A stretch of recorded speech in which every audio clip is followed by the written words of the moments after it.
Iqtisadi hyzmatdaşlyk boýunça hökümet ara Türkmenmenger toparynyň nowatdaky 6-njy mejlisine iki ýurdun wekilleri gatnaşdylar. Toparyň alyp barýan işiniň döwlet derejesinde ähmiýetligini tamak gerek.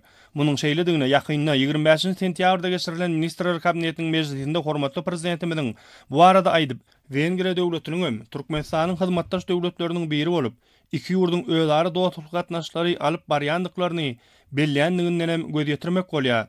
Toparyň häzirki mejlisinde taraplar özara ılalaşylan gün tertibiniň bir näçe meseleleri boýunça pikir alşdylar.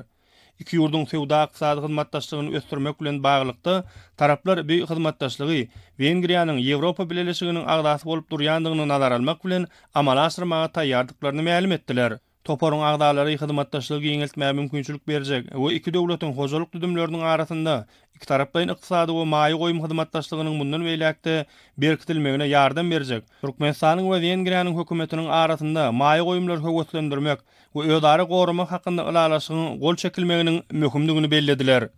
Şeýlegen mejlisiň dowamında taraplar dokma senagaty, halçylyk, energetika, ulug, hojalyk we azyk senagaty, daş gurşaw goramak, suw terişdelerini dolandyrmak, saglyk goraş we derman senagaty, durmuş we dähmet, bilim, ilim, medeniýet, sport we syýahatçylyk ulgamlaryny hyzmatdaşlyk etmäge degişli giňgerli meseleleri ara alyp maslahatdaşdylar. Şonuň bilen baglykda toparyň agdalary beýan edilen ugurlaryň äklisi boýunça özara gatnaşyklary giňeltmek üçin Türkmenistanda da, Wengriýada da hemme mümkinçilikleriň we şertleriň bardygyny kanagatlanma bilen bellediler.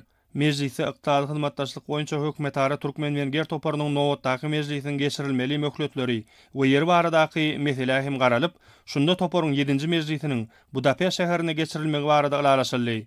Mejlisiň ahyrynda ykdysady hyzmatdaşlyk boýunça hökümet ara Türkmenmenger toparynyň 6-njy mejlisiniň tesbirnamasyna gol çekildi.